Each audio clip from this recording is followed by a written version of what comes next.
बहन और भाइयों, कहने के लिए आप दिल्ली के अंदर रह रहे हैं, लेकिन बुनियादी सुविधाओं से आम आदमी पार्टी ने आपको वंचित करके रखा हुआ है।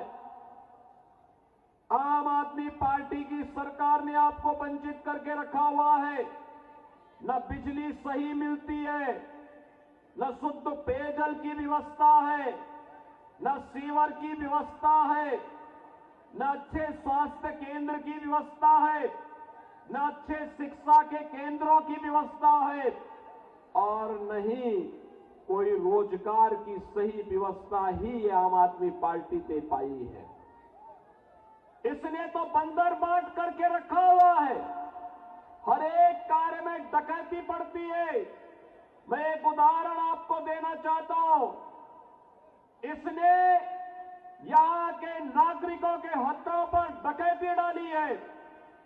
एक होता है श्रमिक कल्याण बोर्ड, और श्रमिक कल्याण बोर्ड के माध्यम से श्रमिकों के द्वारा जो सेस दिया जाता है, उस बीओसी बोर्ड के माध्यम से उस पैसे को श्रमिकों के वेलफेयर के लिए खर्च किया जाता है।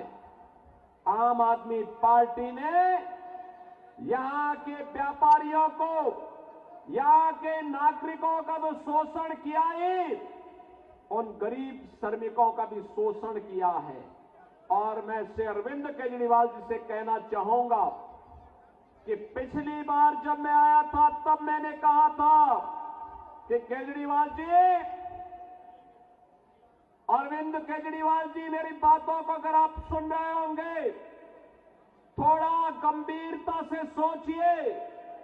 मैंने पिछली बार कहा था, मैं यहां 23 जनवरी को आया था और मैंने 24 जनवरी को कहा था, 22 जनवरी के बारे में कहा था कि 22 जनवरी को हमारी सरकार, मेरे पूरे मंत्रिमंडल के सहयोगी प्रयागराज की त्रिवेणी में जाकर के मां गंगा, यमुना और सरस्वती की त्रिवेणी के संगम में डुबकी लगा करके पुण्य के भागीदार बने। हमने आचमन भी किया, स्नान भी किया। लेकिन अगर आप में नैतिक साहस होता तो आप भी इस दौरान यमुना जी में अपने मंत्रियों को लेकर के जाते, डुबकी लगाते। मैं भी मानता कि आपने मां यमुना के लिए कुछ किया है। आप नहीं किए। आपने साहस नहीं कि आप वहां जा पाए। एक तरफ भारत आगे बढ़ रहा है, भारत की विकास की दर दुनिया के अंदर सर्वाधिक है। विरासत का सम्मान करते हुए भारत नित नए प्रतिमान को स्थापित कर रहा है। दूसरी तरफ, दूसरी ओर दिल्ली के अंदर यहां पर जो राज्य सरकार पिछले 10-11 वर्षों से चल रही है, यह अराजकता का एक पर्याय बनकर के रह गई है। बहनों और भाइयों, देश के अंदर आजाद भारत की पहली ये राज्य सरकार है और पहली पार्टी है जिस सरकार पर और जिस पार्टी पर भ्रष्टाचार का मुकदमा दर्ज हो रखा है। न केवल इनके नेता, बल्कि आम आदमी पार्टी स्वयं भी आज के दिन पर भ्रष्टाचार की अपराधी बनकर के कटघरे में खड़ी हुई है। किस नैतिकता से जनता जनार्दन के पास जाकर के वोट मांग रहे हैं।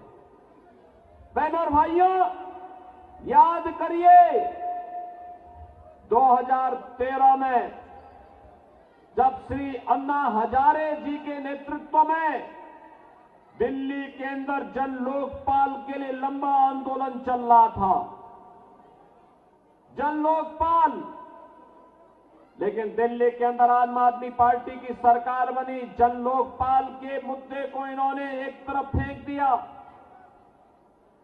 सिटीजन चार्टर की बात कही थी जिसमें जनता के प्रति जवाबदेही की ये लोग बात करते थे, लेकिन जनता के प्रति इनकी जवाबदेही क्या है?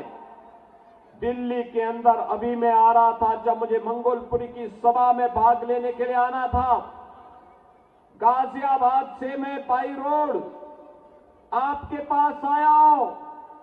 सड़कें कितनी खराब है, अंदाजा लगाना स्वयं कठिन है। आप स्वयं इसका अंदाजा लगा सकते हैं, क्योंकि रोज भुक्तभोगी होते हैं, रोज गिरते हैं, रोज ठोकरें खाते हैं। अंदाजा लगा सकते हैं क्या ये दिल्ली के अंदर की सड़कें होनी चाहिए थी? क्या सीवर सड़कों पे बह रहा है? पेयजल के लिए आपको टैंकर का सहारा लेना पड़ता है, और टैंकर भी प्रतिदिन नहीं आता है। कहीं सप्ताह में 1 दिन आता है, कहीं 2 दिन आता है।